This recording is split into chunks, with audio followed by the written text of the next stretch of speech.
Okay, here's an example of how people pretend like they can control your life, but then they don't understand even the simple science behind the actions. They just chalk everything up to he's crazy, he's crazy. Okay, my brother thought that he should tell me what to do and control my life when he couldn't even control his own. He was living in a studio. He's bug bombing while other people are still home, so they're breathing in the gas. There's a bunch of stuff going on, and he thinks that he knows my health, what I should do. I should work at Burger King and just work real hard, and that will solve everything.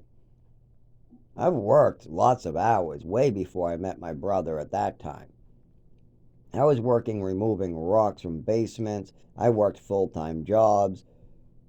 I was a welder for quite a while, but there's other problems at play here that will always come back up. And I knew that. But see, my brother doesn't know that because he doesn't know me, my life, or what my mother did to me, or what even his own father did to me. He doesn't even know his father stole my Social Security money and that there's a report against him. Yes, Social Security in the state of Massachusetts had to write up a report that my father took money from me and then misappropriated the funds to his own bank account. Meanwhile, it was supposed to go to a program in Lawrence for rent. So they wrote all that down. But my brother doesn't know that. So he thinks that I should just go to work. He also doesn't know that I have an actual illness. He knows that my family is making up illnesses about me and I'm over medicated. But he doesn't know I was slipped drugs. I barely know that. I didn't know what any of it meant. I called it the Halloween curse. So what the fuck is the Halloween curse? My brother and other people used to ask during childhood. It's where I get sick for a lot of Halloweens in a row. I don't know what's going on. I put my costume on, ready to go out, and then I'm vomiting, pale, weak. I feel like I might die sometimes. Well, when I explain that in more detail, okay, my mother is telling me I can't go out. She's not getting her way. I want to go out with the other kids trick or treating. I've had no candy. I want to go get the candy. My father and everybody else says it's fine, so they're overruling my mother. My mother calls me over to take my medication. I take my medication. An hour or two or a little bit later, I'm in the bathroom sick. My mother gets her way because she's been checking on me, and I remember her keeping an eye on me whenever this happened. And then she tells my father, I'm sick, I can't go. They ask me if I'm sick. I go, yeah, because I really am. My mother really did make me sick with whatever she was slipping me. My brother doesn't know that. So these facts are really important for me to figure out. Meanwhile, my brother has his own life to rebuild. And if he's just telling me what to do and or leading me in the wrong direction, then that's going to be a problem. So I can work 80 hours, get injured, have a seizure, and go back to work. But eventually, my work is going to ask me for a diagnosis. Then what's my brother going to do? Tell me to find another job and then find another job and then I'll run out of jobs? Then what is he going to tell me to do? Oh, I don't know, get out. That's what would happen. He would tell me to get a job. Then that job would have a problem with my health. Then he would say, well, it must be a problem with Zach or something. So that would go wrong really quick. So if my brother wanted to control my life, I would be more than happy to if he actually understood what my life, what is going on in it. But he doesn't. He doesn't live in my shoes. Just like I wouldn't try to tell my brother what to do. If he wants to punch a hole in a wall, I don't know his life. Maybe that's how he gets his anger out. It's his wall. Fine, brother, punch a hole in the wall. Just don't hurt anybody. And I don't care what you do because he has his own life to live. I wouldn't punch a hole in the wall. I got enough regular holes to fix. I moved into an apartment with holes in the wall. Looked like somebody already punched it. Somebody already got to these walls before I came in. So I already got enough holes to fix. I don't need any more. So that's not my thing. I lift the table up, slam it. Sometimes I'll go back and take a baseball bat to something that's already need to be trashed out in the dumpster. Maybe I'll fill some clayware in a triple bag, throw it up in the air and smash it with a baseball bat. Maybe I'll take a glass and chuck it in the woods by a rock. Maybe I take my trash out in a really mean way and I slam it against the dumpster. That's good enough for me. But everybody got their outlets. and as long as you're not hurting anybody. But see, my mother, her outlet for her anger was to smack around a child and drug him silly. Now, the way that she would do this, like one time she was angry at my older brother, Tim. So she brought me in the other room in front of her grandson, smacked me around with a ruler for no reason to make the grandson cry. Then I comforted my grandson. I'm sorry, my nephew, her grandson. Then my nephew gave his father the message. And of course, that's what it was all about. When you think about the way my mother was, that's what she was doing. She got angry at Tim, so she took it out on me while sending a message up the chain. So stuff like that was going on a lot. Now, I would ask my brother, if you think I'm crazy, answer this question first. If you can answer it correctly, you get a vote if I'm crazy or not. But if you can't answer this question correctly, then you don't know shit, and you're just assuming because you don't understand stuff. Okay, brother Tim, here's your question. When I had a screwdriver in my pocket that was brand new and gifted to me, that had a nice metal weight to it, had a little bit of weight to it, and I went in the pool, that could have ripped the liner, and it was bad for me to do.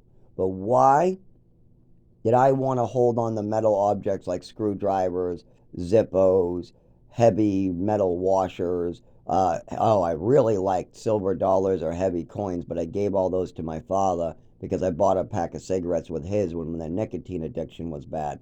But I do like silver dollar weight in my hand too, or anything heavy. Even a solid metal old school race car I had seemed to do the trick. What is that technique? What was I doing with that screwdriver? Why did I want to hold on to that screwdriver so bad? I might have not known this then, but what do they call that? And if my brother goes, "You were just crazy. You held on to a screwdriver in the pool. You could have made a rip." I don't know. You're crazy. Wrong.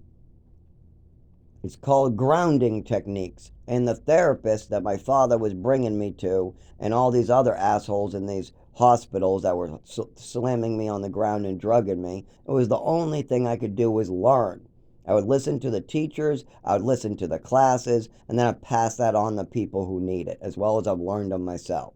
But I didn't know exactly what I was doing, but I knew that I was calming to hold on to that screwdriver. I liked holding on to it because it felt good, because it's what they call a grounding technique.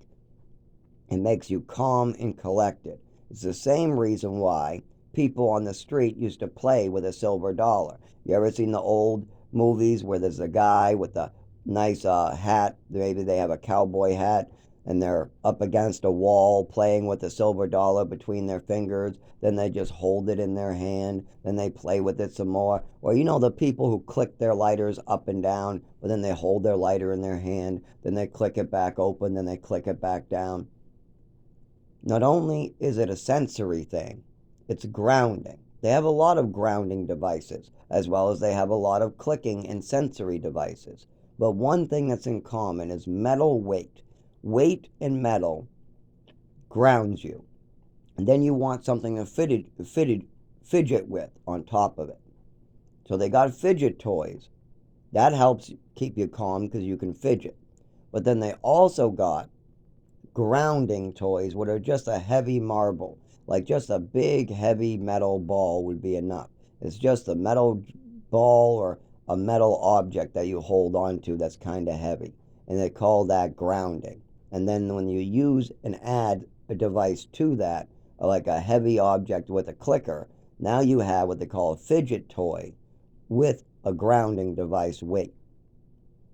So you can do both with that. But that's what that is. There's fidget that helps calming and anxiety, and then there's also grounding, what helps with anxiety and calming. And during childhood, certain objects I held in my hand made me feel good and calm, and I liked it. And I didn't know why. But now as an adult, after studying for 25 years all these different complex things, they call that a grounding technique. And I still today like grounding. I'm just way better at not having a screwdriver in my pocket or a pair of wrenches. Now it's going to be a silver dollar or something that deserves to be in your pocket, or a lighter. Lighter or silver dollar. Those are the most common. What I do with the lighters is I peel the label off with my nail, though. That's how I fidget with it. But there's not enough weight on that. So a Zippo I might ground with, but I don't use that anymore either. I have a silver dollar right now. I got 3 of them, and they're on a chain. They're my grounding. I just hold on to them, and they're on a chain that connects to my belt. But I don't use it much anymore because I have bigger problems. Way bigger problems. Like my epilepsy. I have a doctor. Anybody else at this point would have a diagnosis and they would be on epilepsy medication. But there's one big problem. The doctors don't want to touch me until they got more from my family. No way. They got old records from my family going up, down, side to side. They got me being called a storyteller, a liar. They got my father still calling me a liar, and it's all a fantasy. He's still trying to cut off care. He's still calling me names. So, yeah, the doctors don't want to touch me until my father's done with his bullshit, until my family's like, okay, now we want to talk about it. Now we want to deal with it. Now we want to help. Or I just die and they kill me. They might have just killed me. That might be my family's best honesty they got. Just hide, act like a small dick pussy, hiding in the woods, letting your little brother die, letting your son die because your wife wanted to make up stories, and the doctors are too scared to do anything until they know for sure what's going on. They have none of the information they need because I've been moved around my whole life. But now they have it from me and they're like, okay, we can do that. We can move forward. But we're going to need somebody else to kind of be like, yeah, this is real. And then we're happy to write this down and give you epilepsy medication. But no, my family goes the other way with it. So now these doctors will never get their heads on straight. So, hell, I guess if I was a doctor and I had my mother's stories, my father's stories, and a patient coming in with the real life events I'm talking about, I wouldn't touch him either. I mean, he knows I'm telling the truth. They know that it's real. But the problem is that they have conflicting stories from my mother and they pay doctors too. So if they touch me, now there's two conflictions and that could be caught up in a lawsuit or many other problems. And they don't want to get caught up in that.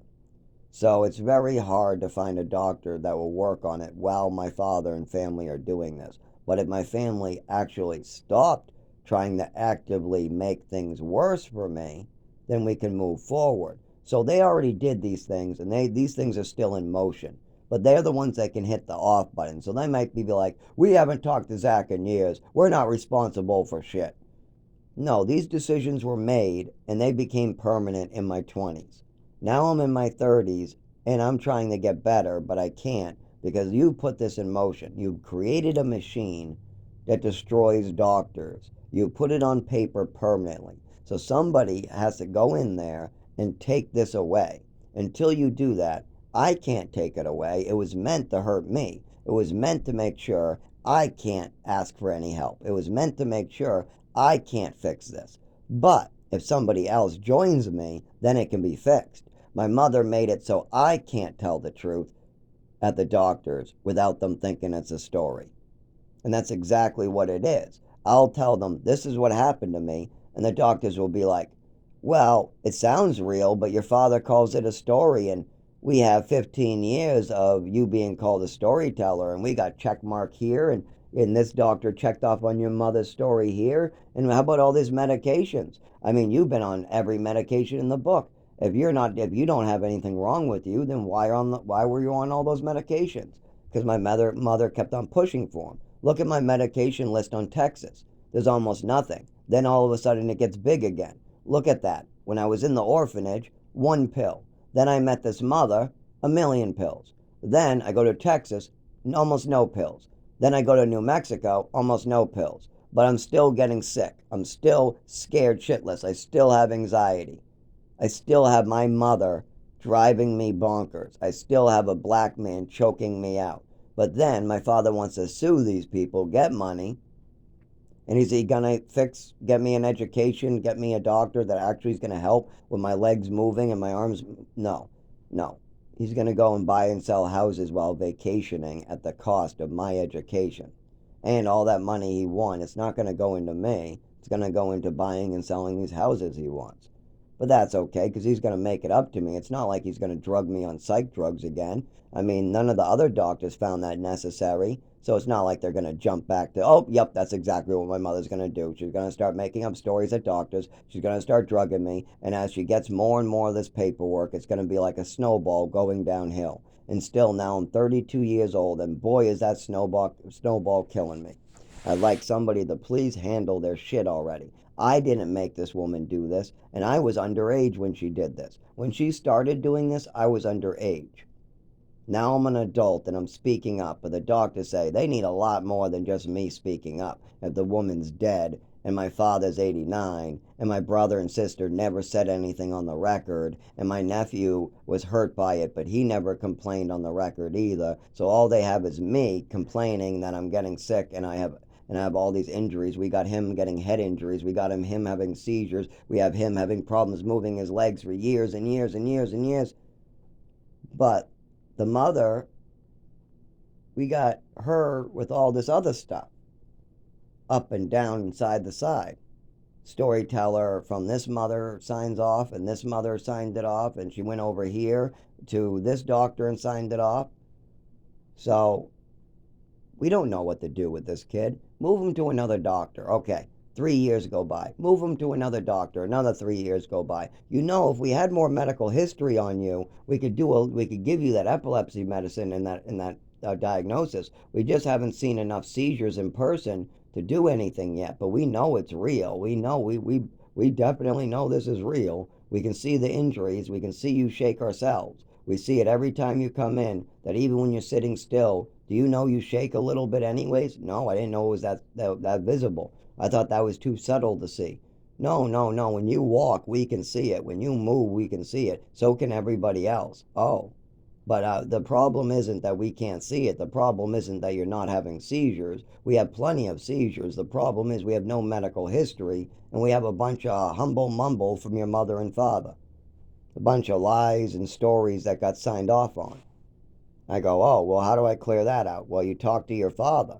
And I talk to a priest. I tell the priest my problem. Sounds like you got to talk to your father and get him to do the right thing. Okay, so if I get my brother, sister, and my father to do the right thing, then I get to go and live my life? Yup. Is there any other way? Because they just want to hurt me. They definitely don't want to fix this. They hate taking responsibility. I've never heard any of them take responsibility for their own actions.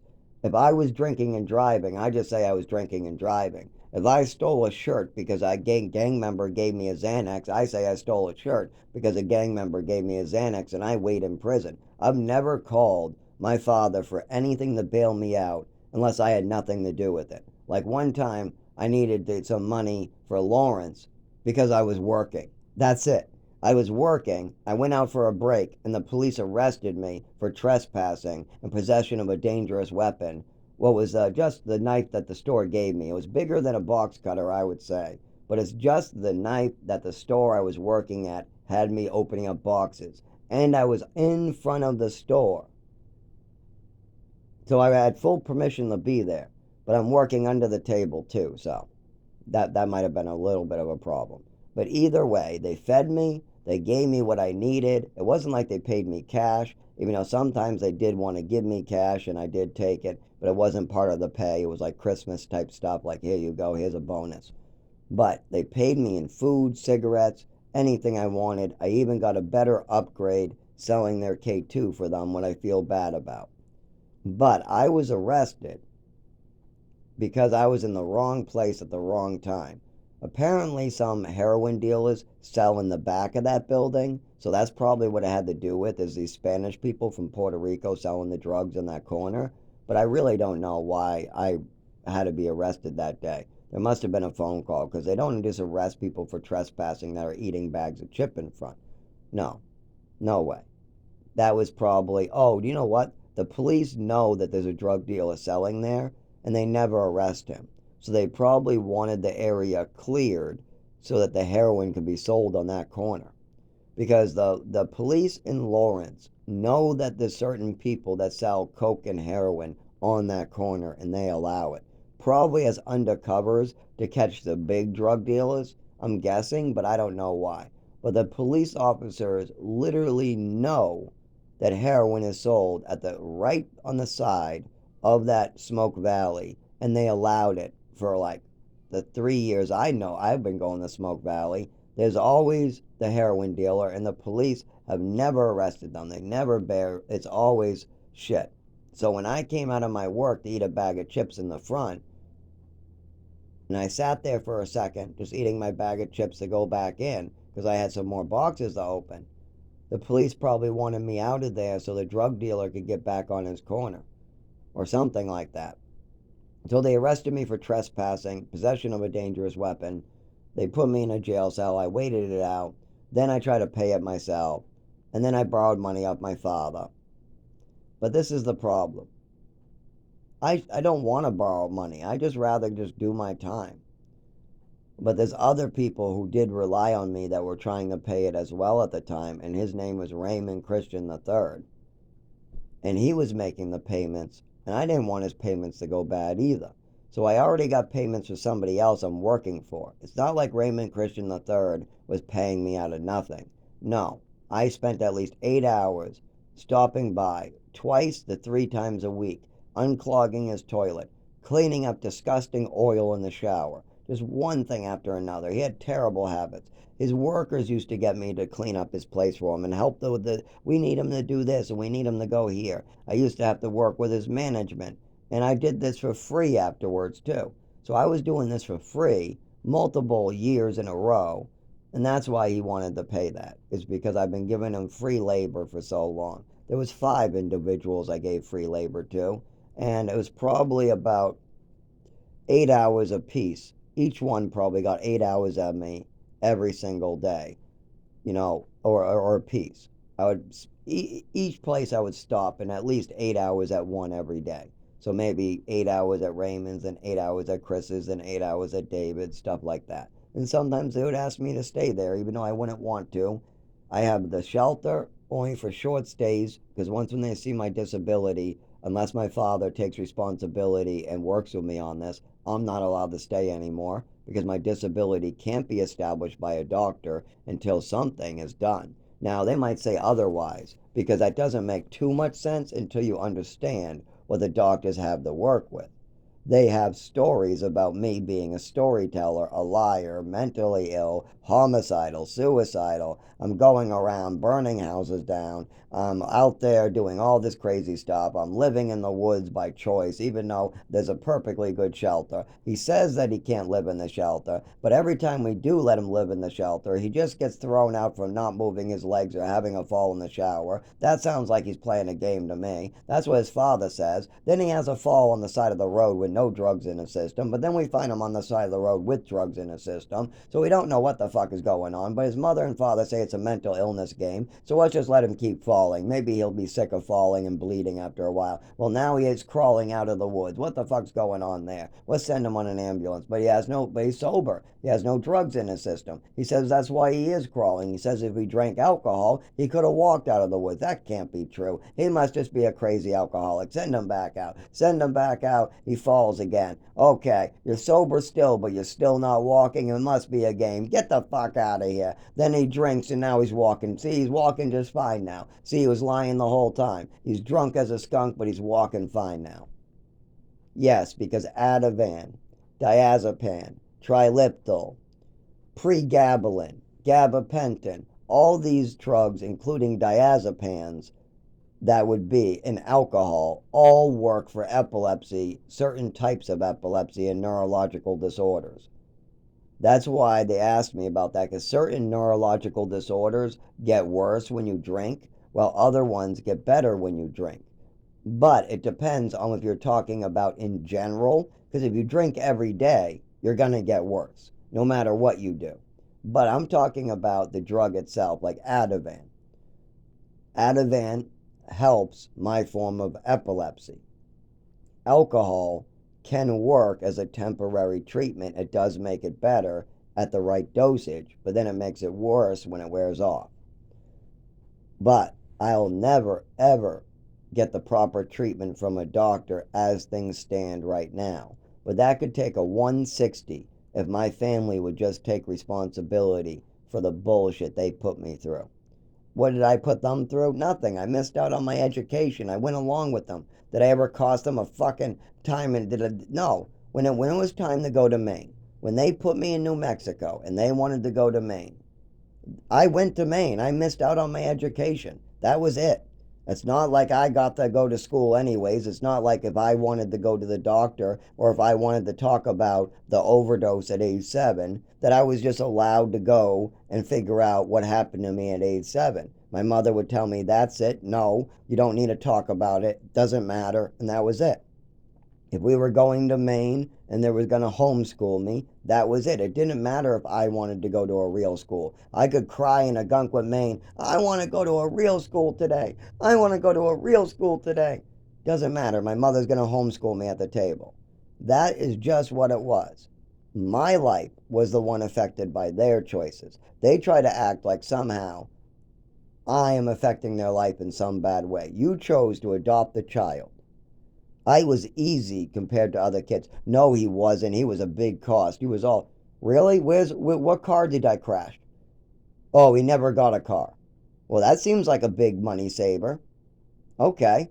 How many times have I asked you to pay my rent and get me an apartment? When have you ever got me an apartment on your dime? Well, of course not. I would never get you an apartment. Okay, that's fine. But that's a big saver, isn't it? Well, yes. Okay. Tell me this. How many vacations have you paid for? Other kids sometimes go on vacations to France to better themselves instead of go to college. How many times have you paid for me to go and better myself in another country by myself and gave me a fund or some type of... No, no? Well, that probably saved you a lot of money. Well, how much did my college education cost? No, nothing? Nothing? You never paid for college? No? Okay. Out of that $26,000, how much of that you won in court for me? How much of that did I spend?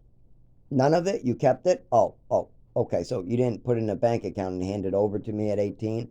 It's not like you sued them, put the 26 away, and then gave it back to me. You just decided, you put money towards this and I got beat really bad, so now you get your money back? Is that what it is? You wanted me to be attached? You guys got what you wanted, I'm attached. But because I told you what happened to me, now that's a refund? Oh, I see. Okay.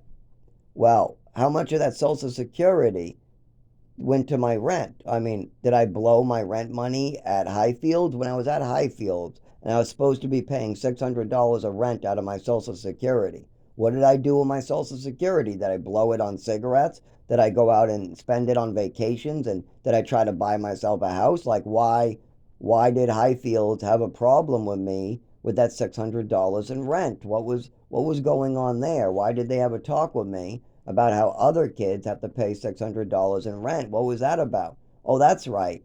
My father illegally was keeping the money, lying on paperwork and pocketing it. That's right. That was his decision. So it sounds like he gained money a lot of these times too. Sounds like not only did my father not have to spend money on a college education, a car, any type of thing to raise a child, not even a good health care. All he kept on doing is spending money on my mother's fantasies, trying to write stuff down for Social Security. Oh, here's another mental illness. Here's another mental illness. Let's bring him to the doctor for this mental illness. Well, this is a lot of fun, isn't it? No, not for me. Not for the kid who's drooling in the fucking floor in the morning, all cockeyed. Not the kid with the heart beating out of his chest, telling the doctor, can't you cut me back on these meds? My heart's beating out of my chest at night and I'm scared feeling at night. No, no, no, you got to give it more time, Zach. So I was the one getting hurt most of the time, and my mother and father were the ones who decided what money got spent where, and most of the time it was on their ventures.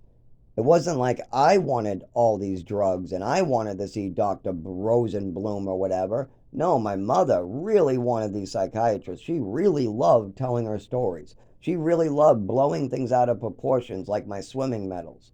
She loved this. She did it a lot of the time. It was for her. My father spent money on my mother so she could go out to these places telling stories to cover up her mistakes. That's all she was doing.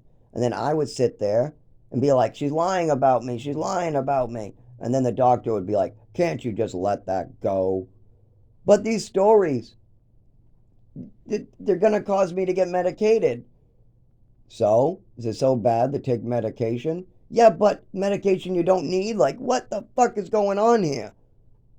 These are made up stories about things that never happened. Like, for instance, this swimming medal, the matches, as an adult, all these depression, bipolar, how she's seeing shadow people and saying people are coming to the house. Or here's another one from when I was in Chelmsford, me running away from home. Oh, he ran away from home. Oh, yes, he ran away from home. When what really happened? My mother gave me permission to go to a friend's house that was waiting for me in the driveway, and then he showed me his house, whatever. And his mother loved me over. I did a great job. He was walking me home. And then my mother went nuts, scared him shitless. And the mother saw my mother going up and down the street like a lunatic. So they were scared shitless of my mother now. Because she was acting crazy as fucking hell. Just completely fucking nuts. I had full permission to be there. Why are you acting crazy? You're the person who gave me permission, but you're running up and down the street saying I'm running away. But you're the one who gave me permission, Mom. You gave me very clear permission I could go. Now you're saying I ran away? What the fuck? And then she's smacking me too. What the hell's going on here? Oh, that's right. My mother is a nut. It's not me. It's my mother. She made up stories about me running away. She made up stories about mental illnesses. She got slipped me pills, got me over medicated, made up stories at the doctors. Her stories still hurt me today, and they need to be cleared out, or I don't get to go back to work. Oh, great. I'm going to have to live in the woods again in the middle of winter in 0 degrees because my mother loved the storytell, and my family thinks that's great and doesn't have to be cleared out. My family's like, well, it's your fault that your mother told stories at the doctors. It's my fault that my mother and my father told stories. Okay, we're going to have to try this in backwards. I'm going to have to come to your house, do something to you, and then when I'm dead, make sure to leave enough bunch of notes that say, don't forget, it's your fault that I hurt you. Because that's the most fucked up shit. It's like when they said, oh, your medical conditions all clear out when you're 18. All that stuff your mother did to you and all that stuff your mother was still talking about at 19, all those medicines that you were on from age 13 to 19 that your mother told you you'd get sick if you didn't take, all that crazy stuff that was going on, it all clears out magically at 18. No. If you're seeing psychiatrists for made up stories at 17, you're seeing psychiatrists for your mother's made up stories at 18, you're seeing psychiatrists for made up stories at 19, guess what? It's still there.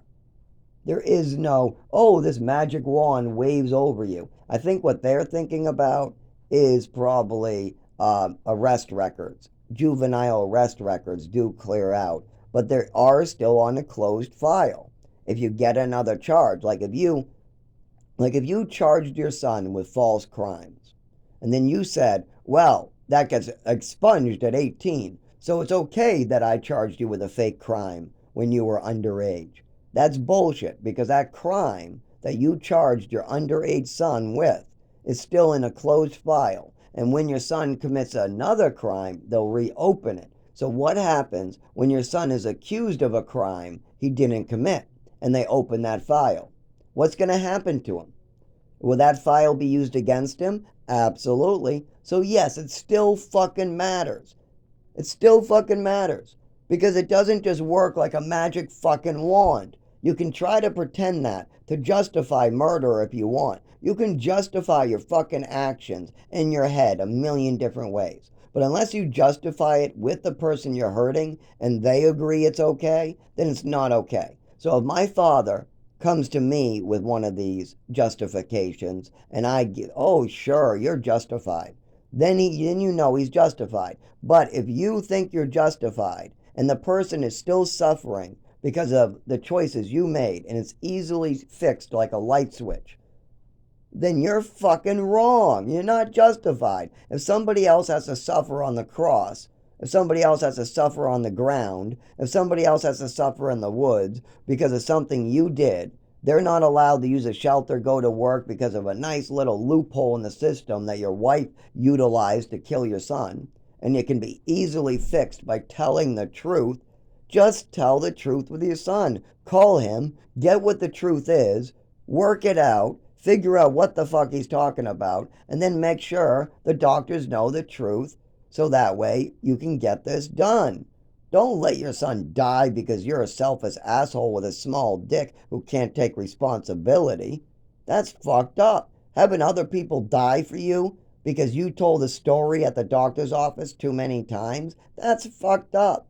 But that's what's happening to me when I go to the doctors. The doctors don't even know what to do with me because they got so many stories from my mother and father. Well, if they work with me, if my father and family work with me, then we can fix that and I don't have to die. But instead, they just want me to die already. That's their angle. Oh, you know what? Yeah, we're not going to listen. We just die already.